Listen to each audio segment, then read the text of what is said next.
Assalamualaikum warahmatullahi wabarakatuh. Di sini saya akan menjelaskan materi tentang mengenal Python dan VS Code. Sebelum masuk ke dalam materi, mari kita perkenalkan diri terlebih dahulu. Nama saya Aditya Ramadan dari kelas 03 TPLP 030. Berikut dengan NIM saya yaitu 221011401736. Saya dari jurusan Teknik Informatika Universitas Pamulang ingin menyampaikan materi yang ada dalam judul tadi. Yang pertama, pengertian VS Code dan Python. Yang kedua, pengunggulan VS Code. Yang ketiga, contoh penggunaan bahasa pemrograman. Yang keempat, jenis-jenis Visual Studio. Yang kelima, ada fitur VS Code. Dan yang keenam, ada kesimpulan. Kita mulai saja langsung dari yang pertama. Apa sih Python itu?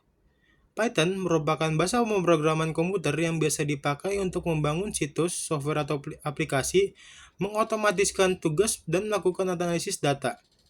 Bahasa pemrograman ini termasuk bahasa tujuan umum. Artinya, ia bisa digunakan untuk membuat berbagai program berbeda, bukan khusus untuk masalah tertentu saja.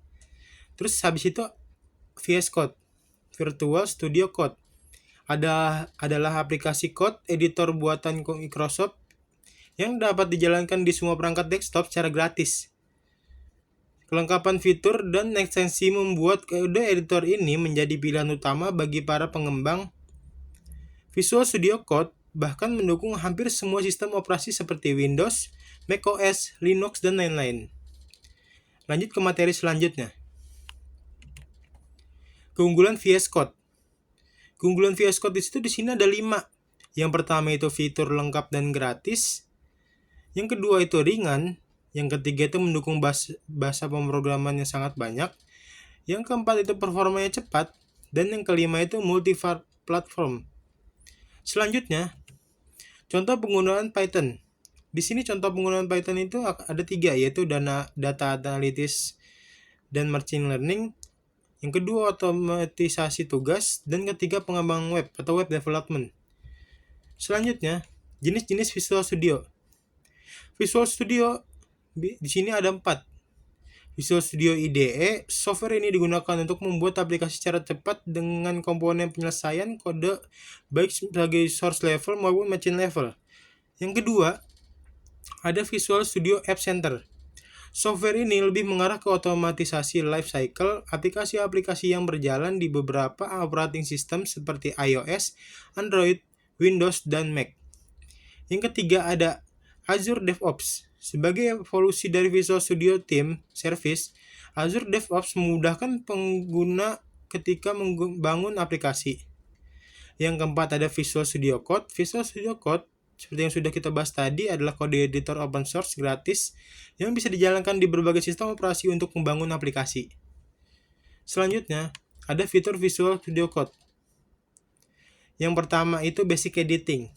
Fitur Basic Editing ini merupakan salah satu yang terlengkap di kelasnya. Visual Studio Code menawarkan berbagai formatting code hingga filter autosave demi menunjang kebutuhan pengguna. Yang kedua, ada Debugging. Fitur debugging berfungsi untuk memudahkan pengguna mengolah program yang sedang dibuat. Yang ketiga itu ada Extension Marketplace. Adanya fitur Extension Marketplace memungkinkan pengguna mengeksplorasi dan menambahkan komponen-komponen lain di luar Visual Studio Code. Yang keempat itu ada IntelliSense. Fitur ini sudah tertanam otomatis pada Visual Studio Code dan berfungsi untuk memunculkan sugesti possible kode berdasarkan bahasa atau database yang digunakan. Berikut yang terakhir adalah kesimpulan. Di sini, Python itu adalah bahasa pemrograman serbaguna yang mudah dipelajari dan kuat, memberikan pengembang kemampuan untuk menangani berbagai jenis proyek. Di sini juga Visual Studio Code itu atau yang bisa disebut dengan VS Code adalah editor kode sumber yang populer dan ringan dengan dukungan untuk berbagai bahasa pemrograman termasuk Python, menyediakan antarmuka, pengembangan intuitif, dan ekstensibilitas tinggi. Kombinasi Python dan VS Code memungkinkan pengembangan perangkat lunak yang efisien dan inovatif, membuka pintu untuk menciptakan solusi perangkat lunak yang kuat dan sesuai dengan kebutuhan modern. Selanjutnya di sini kita akan memulai codingan luas trapesium menggunakan Python dengan software Visual Studio Code. Di sini kita akan menulis coding luas trapesium. Di sini kita akan menuliskan variabel dulu, yaitu variabelnya adalah alas atas, alas bawah, dan tinggi. Habis itu kita akan menulis rumus luas trapesiumnya. Rumus luas trapesium itu setengah atau 0,5 kali alas atas tambah alas bawah dikali tinggi.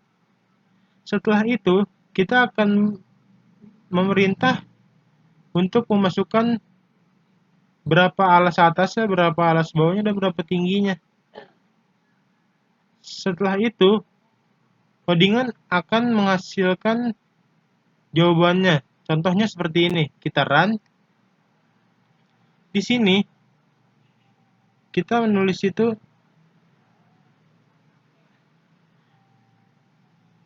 Nah, kita coba tulis nih. Masukkan panjang alas atasnya. Contoh kita 10. Kita masukkan 10. Terus alas bawahnya kita masukkan coba 15. Terus tingginya trapesium kita contohnya masukkan 6.